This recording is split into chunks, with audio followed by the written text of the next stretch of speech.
Ladies and gentlemen, Kim here. Welcome to the market update. Hope you guys had a good day trading today. Market is up about 0.1% on the S&P. Looks like Nasdaq is still down though, about 0.8%. Semiconductor is also down about 1.25%. Russell on the Dow, green there. Transport's also 1%. Banks 1%. Energy slowing down today. Biotech, emerging market, and the Treasury bonds are down. Dollar's up a little bit. VIX is down about 5%. VIX has been coming down this week. And gold is flat. Grayscale Bitcoin is down about 5% there. So tonight on this weekend analysis, we'll stick with these names here.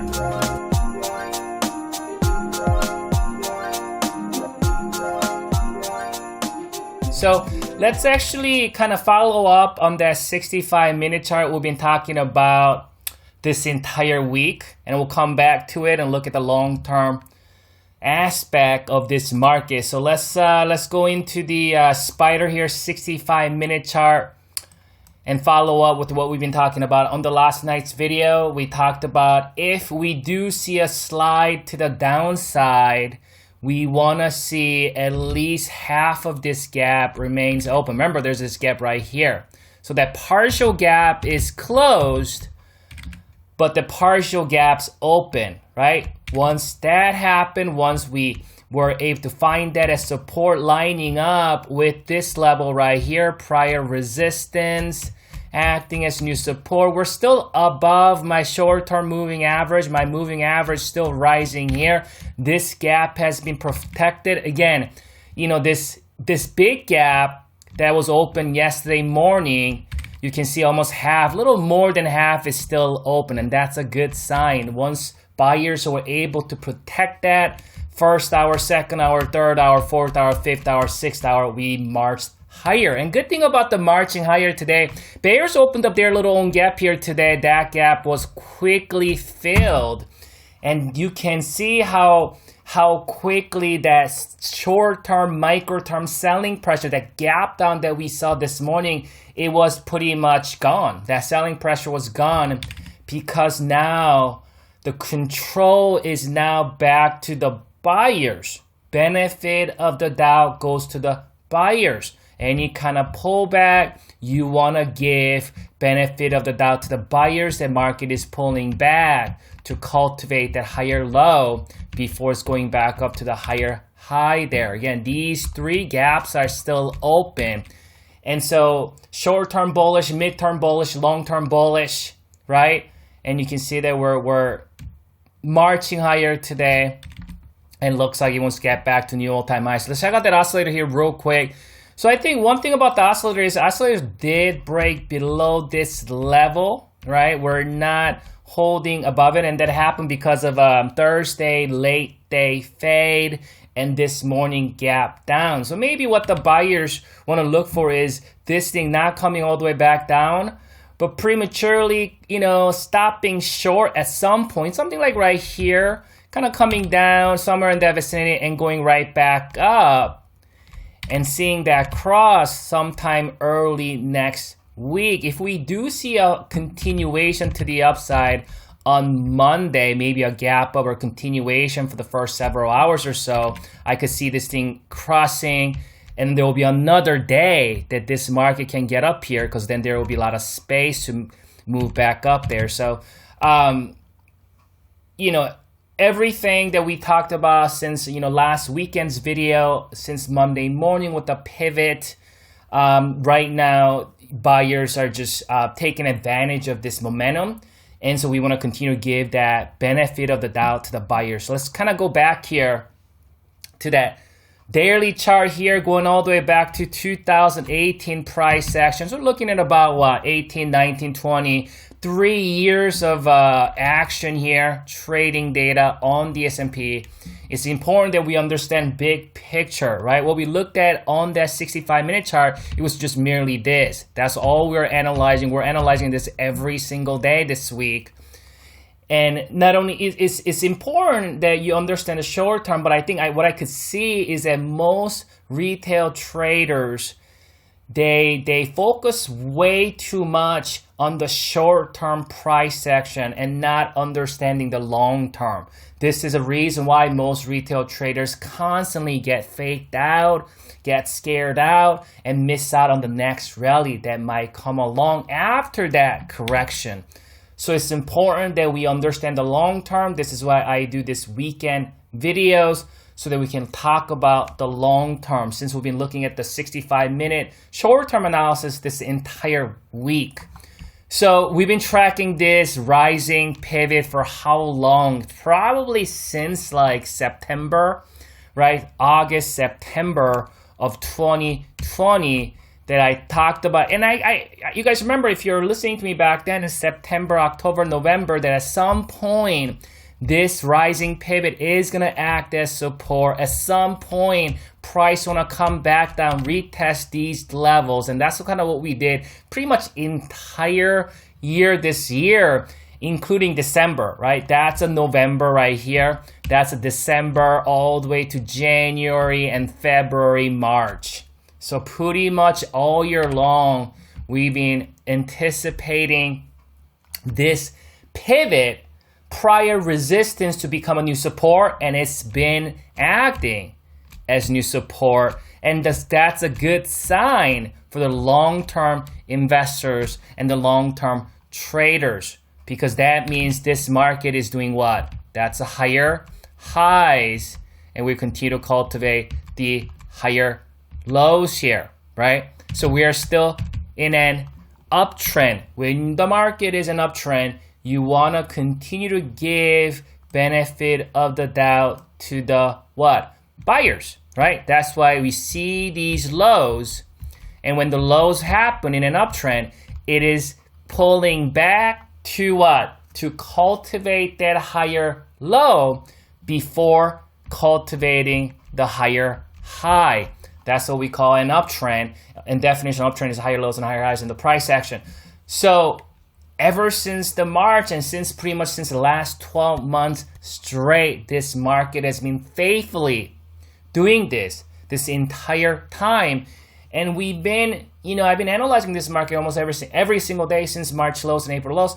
And rightfully so, we've been bullish, midterm and long term. There were fluctuations as short term to midterm, but not once, I've advocated that the market is bearish, or I feel like the market is up too much, or I feel that I sense that the market should be tanking here. I feel that there's too much greed in the market. Those are just all sentimental, emotional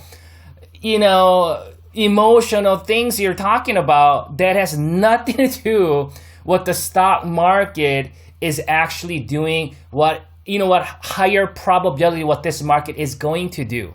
You know what I'm saying? And I think that's the biggest problem.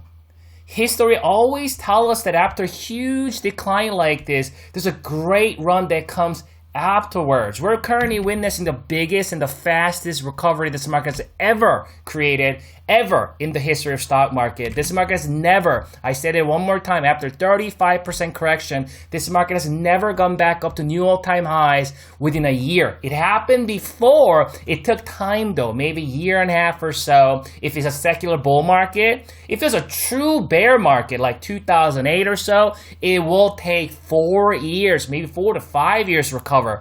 This thing recover just within a year back to all-time, not even within a year. I mean, it was just several months, 3-4 months, it was back to all-time highs. 3 to 4 months, that's crazy. Why? Because we're never in a real secular bear market, which I talked about, if you guys remember How to Survive, what was that video that I did? The COVID-19 or coronavirus survival guide. It's still on my YouTube channel. You can go and look at it. What I was talking about in March lows and April, because we're in a secular bull market. We're talking. When I say secular, I mean looking at big mega picture, right?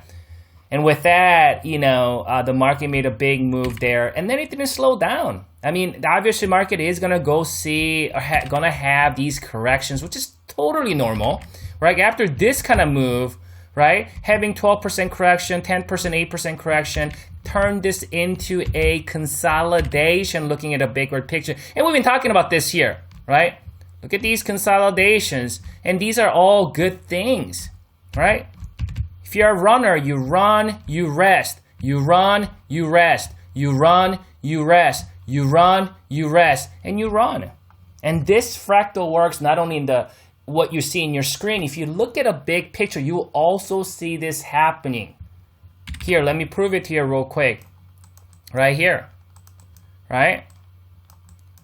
You got big run and then rest. You got a big run and then a rest.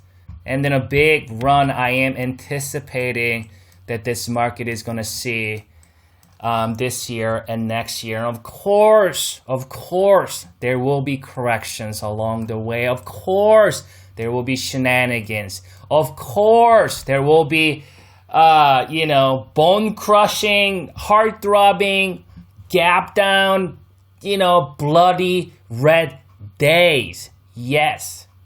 There will be days where you're going to question this market, yes. But especially when the market does something like that, instead of being fearful, understand the long-term picture. Is there an opportunity, right? When everybody's fearful, can I use this opportunity for my advantage? And I think that's the right way to look at it, especially when the market is in a secular bull market. So you can see on this daily chart, if I zoom in here, that pivot has been holding here. And then again, we held that, and then you can see there's some gaps that open. And you can see my short term on the daily chart, short term, and then the mid-term has been acting as support. They are rising back up here.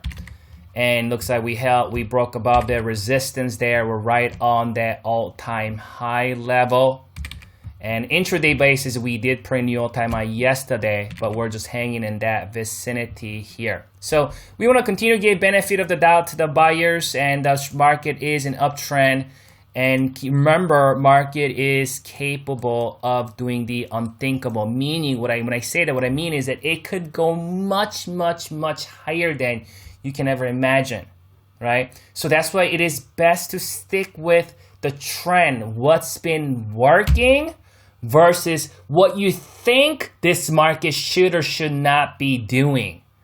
Every bear's out there complaining every single day that this market should not be up here. We're close to 400, but they've been saying that since 300. They've been saying that since 320, 330, 340, 350, 360. Well, hell, people have been saying that since when the SPY was 200 back in 2012, 13, 14. 2016, 2016 lows actually was 180 now I think about it. 2012 was 100. Spider was 100 in 2012. 2016 lows, Spider was 180. Today we're at 400, right? And think about how many manipulation there were in the mainstream media regarding to the stock market, right? They bring in these quote-unquote experts to tell us that there's going to be a global market meltdown in 2016, and then everybody missed out 2017 run, right? After COVID, right, everybody was scared because it's going to be the Great Depression 2.0, and everybody missed out the greatest recovery this market has ever produced, ever in the history of stock market, right? And so... And that's how the market is, man. This is how the market operate. It's never gonna be easy. Market is designed to make only few small group of people extremely wealthy and everybody else to fund them. So you gotta start thinking differently. You wanna go out there and find, look at some dude who has millions of followers and millions of views and see what he has to say and everybody's watching him. It ain't gonna work. It ain't gonna work. Let's continue to give benefit of the doubt to the buyers. In the short term, mid term, and the long term, we continue to cultivate that higher low and higher high. Should the price decline, You know, we got these gap area, which we talked about on the 65-minute chart. We got some of the short-term moving average, long-term moving average here. Last time, you know, we gotten below it was back in October. That's that pre-election week here. Ever since we gotten above it, that's what, November. Today's what, March, November, December, January. For 4 entire months, price stayed up above my midterm moving average. There were a few occasions slightly gone below my short term. So when the trend is up, if you're trying to call top here, it's going to really disappoint you for months and months and months as this market continues to make its move to the upside. And no one knows where the top is. And you should never try to predict the top, because that is going to be the most painful endeavor that you're going to go through in the market. Let's look at the Nasdaq here real quick. So Nasdaq, I think the good sign about Nasdaq is that this gap still remains open right here, right? You see this gap. So I'm going to put this 2 thing right here because that area is going to be at support. And also this is the level prior resistance. The new support area, also my long-term moving average right on that vicinity. So you can see that horizontal pivot perfectly acted as support. We gapped up here. And here, actually, let's look at the big picture first. Remember, we talked about this rising pivot, right? We've been talking about this since June on the Nasdaq. We've been following this. We talked about how as long as we hold above this level with the higher high and higher low, and how many people have you heard? When the Nasdaq was coming down back in September, I think this was what, 15% correction right here? How many people thought that Nasdaq is going to come all the way back down? Minimum to 220 on the Qs, right? It's just their emotion talking.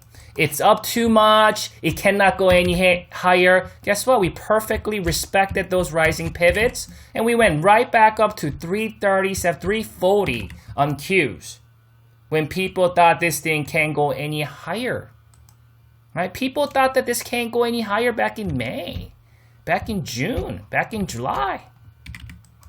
So don't ever let your emotion, right, take over your decisions. You must stick with the trend that's been working.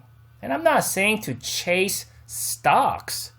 And I've talked about how if you chase Amazon after it already, if you actually went long back in March and April, that's great. And you hold through consolidations and it's going to make another run. But let's say you chased it, Amazon back in July, and then, you know, you neglected some of the other stocks that are lagging, then, you know, you really weren't able to make any kind of gains, because there are a lot of stocks been breaking out ever since these large tech stocks been consolidating and just letting other stocks to catch them. Like today, I've noticed a lot of these airline stocks made a big move. Bank stocks are getting back up. I mean, huge moves on the bank stocks, right? Like card processing stocks like MasterCard, Visa, American Express, they've been making a move. And this is how this market rebalance itself so that it can be propped up, right? So the leaders went up first after COVID. We're talking FANG stocks. And then they are start to move sideways. And that's a good thing, right? Consolidation is a good thing, right? Move sideways while everybody else can catch up. The bank sector can catch up. The energy stocks can catch up. The airline stocks can catch up, right? Small caps already caught up in a crazy way. So on the Nasdaq here, we finally retested long-term moving average. That's where we found support. Let's kind of zoom in here real quick what's going on that moving average. So we're maybe a little bull flag. We don't know that yet, but technically, you know, we are still on the Nasdaq. We're technically still in the short-term downtrend, not like S&P, right? S&P Spider's already at a new all-time highs, but the Nasdaq is still kind of lagging here. But again, I am not, you know what I'm saying? Like, this is not a bad deal because Nasdaq made such a huge move since the March lows. You know what I mean? And some people look at this as some sort of a huge divergence. And seriously though, I mean, these people who are always trying to look for the negative side of the market, I mean, look at it's 100% rally since March lows. You know, this was trading at 166. It went to 350. You know, about a year. You know, a year. That has never happened in the history of stock market. And then now you're gonna talk about, oh my God, oh, there's a huge divergence. Nasdaq is not at all-time high. When Spider is going back to all-time high, you see how people are always thinking about these little stupid things that doesn't matter, right? What they don't understand is market is just doing this great rotation and letting all these other stocks to catch up, and brother Nasdaq is just slowing it down, right?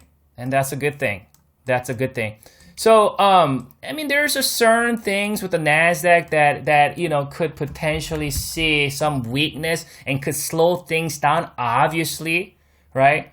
But so far, we did cultivate that higher high here, and we are currently in that higher low. We don't know how this market is going to play out, but we want to give benefit of the doubt to the buyers in the midterm. So looking at this right here, that will be a midterm, right? Remember, we talked about how market moves in fractals. This is a midterm. So within the midterm, there's going to be short-term fluctuations, correct? Right? That's a long-term. That's a midterm. And within those midterm, there will be corrections. There will be corrections, right? And we got those higher lows and higher highs here. And again, if we do see the market coming down next week, let's say if this thing do slide, but, you know, Nasdaq bulls want to make sure to protect this gap. As long as I think the Nasdaq bulls can protect it, I think there's a good chance this thing is going to want to go after. There's this gap right here. Going to go after this gap, fill that gap. That's what bulls want to do eventually. Want to fill that, kill the selling pressure from here, pull back, and then go after the new all-time highs there. But I want to give benefit of the doubt to the buyers in the long term, in the midterm.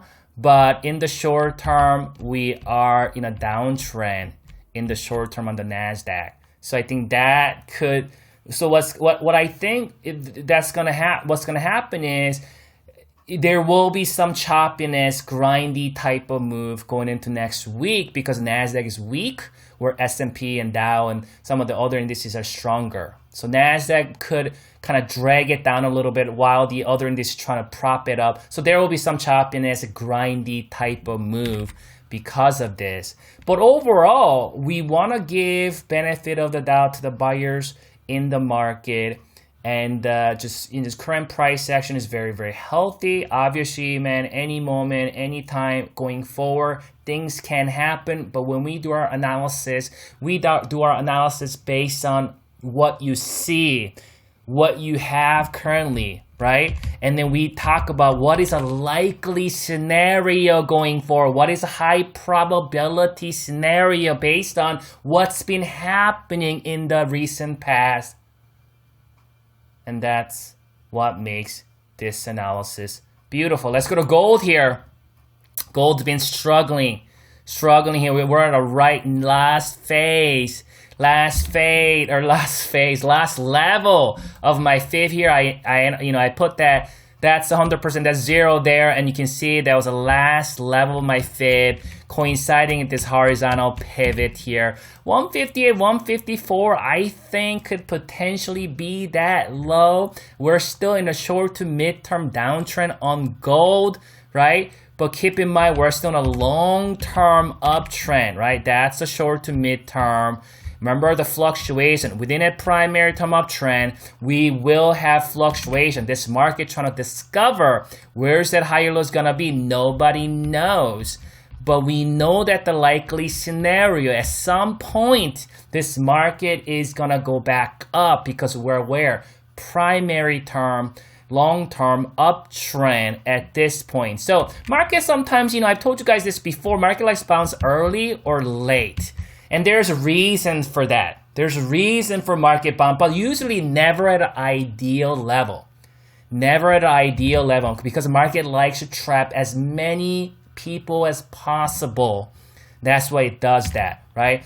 When market bounces early, it's trapping people who's waiting too long. When market bounces late, it's trapping people who got in too late, too early, or bought the dip too early or chased it at the highs. It rarely bounces at an ideal level where everybody's looking at. So I think this scenario, gold market decided it's going to bounce late. So right now, because it's been coming down for what? August, September, October, November, December, January, for about 7-8 months. More than a half year, market has been coming down. So everybody chased it up here, on gold and silver. It's been difficult time for them. But for any kind of long-term investors, if you've been maybe long since some of these levels, this will be a great level to continue to accumulate. If you're a long-term investor here, as this market, gold shares are getting into pretty extreme oversold level. Even when I look at my weekly chart on my other screen here, daily's oversold, weekly's oversold. Let's see. Yeah, so weekly's pretty oversold at this point. So I think we're getting close. We don't have any evidence of that yet, so we'll see how it plays out next week. Let's look at a Grayscale Bitcoin here. So Grayscale Bitcoin is going after that gap. That is a good thing here. You can see. So what I said about Grayscale Bitcoin last week is that we wanted to hold support here. I don't want to see Grayscale Bitcoin coming back down to retesting this pivot. I want to see this thing actually binding support in this vicinity right here after it fill that up gap, right? And my midterm moving average, my midterm moving average, my midterm moving average, my midterm moving average. That tells us that we still are in this midterm, long-term uptrend. I didn't want to see that trend, that momentum to be killed by breaking, breaching below that midterm moving average. You see that blue dotted moving average. For this to continue to find that momentum. But you can see here we got these two down gaps, and that's a problem. We need to see these two down gaps getting filled. If we don't see these two down gaps not getting filled, this thing start tanking, coming back down, I'll look at this asset class here in Bitcoin bit more cautionary. If we do see some, as of today though, as of now, it looking healthier than before with the higher lows and higher high. We don't know for sure though. Is this going to be higher low or not until this thing cultivates a higher high? So these gaps needs to be filled and then start marching higher, make another move. That will be healthy. But if that down gaps start acting as resistance, could be. And sometimes what the market likes to do, it might want to come back down to retest some of these moving averages one more time. You know what I'm saying? And gather momentum and then final breakout. That's another, strategy that buyers implement. Just kind of consolidate a little bit, take some time, let the bears exhaust themselves a little bit, and then finally make a move. So I like to see Grayscale staying above 42.12, 42-ish above my midterm moving average. There you have it, guys. You guys enjoy your weekend, and good luck trading next week.